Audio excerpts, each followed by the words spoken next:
రాజకీయాల్లో గెలిచిన తర్వాతే అసలు పరీక్ష మొదలవుతుంది అంటారు. ఇప్పుడు అదే పరీక్షను ఎదుర్కొంటోంది జనసేన. అధికారంలో భాగస్వామి అయిన తర్వాత పార్టీని ఎలా విస్తరించాలి, కేడర్ను ఎలా నిలబెట్టాలి, రేపటి నాయకత్వాన్ని ఎలా తయారు చేయాలి అనే ప్రశ్నలకు సమాధానం వెతికే ప్రయత్నమే జనసేనాని చేస్తున్నారా?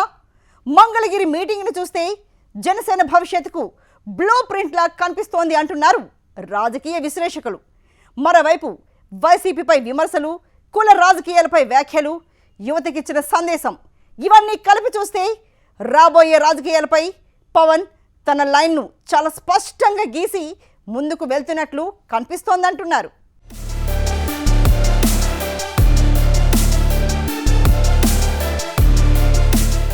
జనసేన అధినేత పవన్ కళ్యాణ్ రాజకీయ ప్రయాణాన్ని గమనిస్తే ఇప్పటివరకు ఆయన ప్రధానంగా ఉద్యమ రాజకీయాలే చేశారు.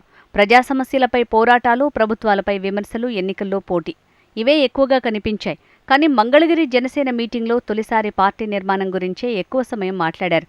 అంటే అధికారంలోకి వచ్చిన తర్వాత పార్టీ బలహీనపడకుండా దాన్ని శాశ్వత రాజకీయ శక్తిగా మార్చే పనిని మొదలుపెట్టినట్టే కనిపిస్తోంది.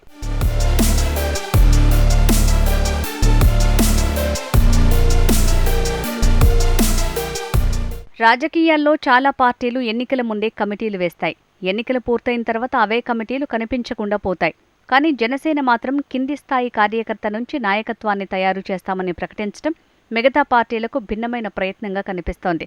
పార్టీ కోసం ఎవరు ఎంతకాలం పనిచేశారు, ప్రజల్లో ఎంత గుర్తింపు ఉంది, ఉద్యమాల్లో ఎంత చురుగ్గా ఉన్నారు అన్న వివరాల ఆధారంగా నాయకత్వ పగ్గాలు ఇవ్వాలనే ఆలోచన జనసేనను వ్యవస్థీకృత పార్టీగా మార్చే ప్రయత్నంగా రాజకీయ విశ్లేషకులు భావిస్తున్నారు.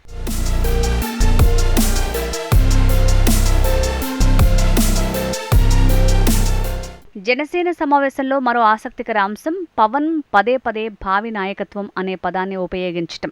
అంటే ప్రస్తుతం ఉన్న నాయకుల గురించే కాదు, మరో 5 ఏళ్లు, 10 ఏళ్లు, 20 ఏళ్ల తర్వాత పార్టీని నడిపించే నాయకులను ఇప్పటి నుంచే తయారు చేయాలనే ఆలోచన కనిపిస్తోంది. రాజకీయాల్లో వ్యక్తి ఆధారిత పార్టీలకు భవిష్యత్తులో నాయకత్వ సంక్షోభం వస్తుందనే చర్చ తరచూ జరుగుతూ ఉంటుంది. అలాంటి పరిస్థితి జనసేనకు రాకూడదనే ఉద్దేశంతోనే క్యాడర్ టు లీడర్షిప్ కార్యక్రమానికి శ్రీకారం చుట్టినట్టు తెలుస్తోంది.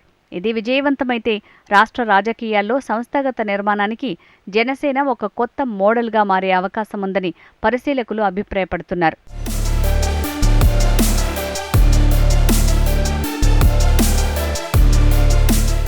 వైసీపీపై పవన్ చేసిన విమర్శలు కూడా రాజకీయంగా చాలా స్పష్టమైన సంకేతాలు ఇస్తున్నాయి.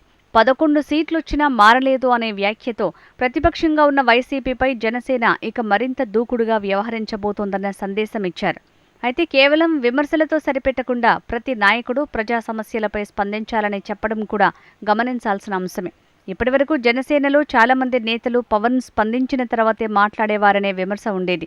ఆ పరిస్థితి మారాలని, ఇకపై జిల్లా స్థాయి నాయకుడి నుంచి రాష్ట్ర నాయకుడి వరకు ప్రతి ఒక్కరూ ప్రతిపక్ష విమర్శలను తిప్పికొట్టే అంశాలపై మాట్లాడాలి అని పవన్ చెప్పడం పార్టీని ఒకే వ్యక్తిపై ఆధారపడకుండా చేయాలనే ప్రయత్నంగా కనిపిస్తోంది.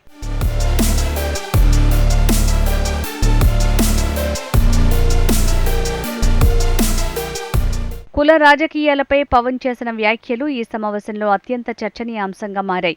రాష్ట్రంలో కులాల మధ్య విభేదాలు సృష్టించే ప్రయత్నాలు జరుగుతున్నాయని, ముఖ్యంగా కాపు సామాజిక వర్గాన్ని ప్రతికూలంగా చూపించే రాజకీయ వ్యూహం నడుస్తోందని ఆయన ఆరోపించారు.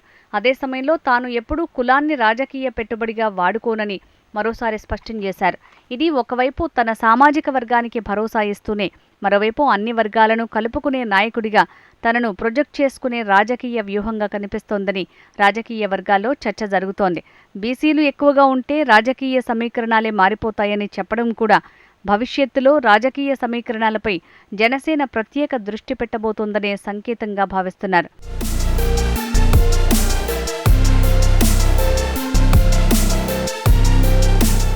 యువతపై పవన్ చేసిన వ్యాఖ్యలు కూడా భవిష్యత్తు రాజకీయ అజెండాకు దిశానిర్దేశం చేసినట్టే కనిపిస్తున్నాయి.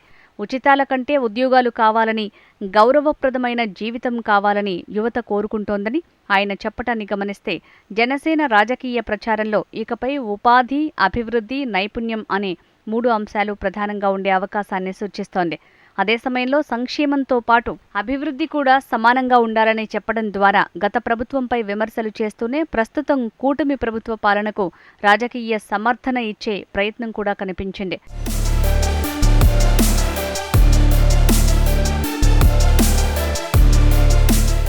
మంగళగిరి సమావేశం కేవలం పార్టీ మీటింగ్ కాదు, జనసేన రాజకీయ ప్రస్థానంలో రెండో అధ్యాయానికి శ్రీకారం చుట్టిన సమావేశంగా చెప్పొచ్చు.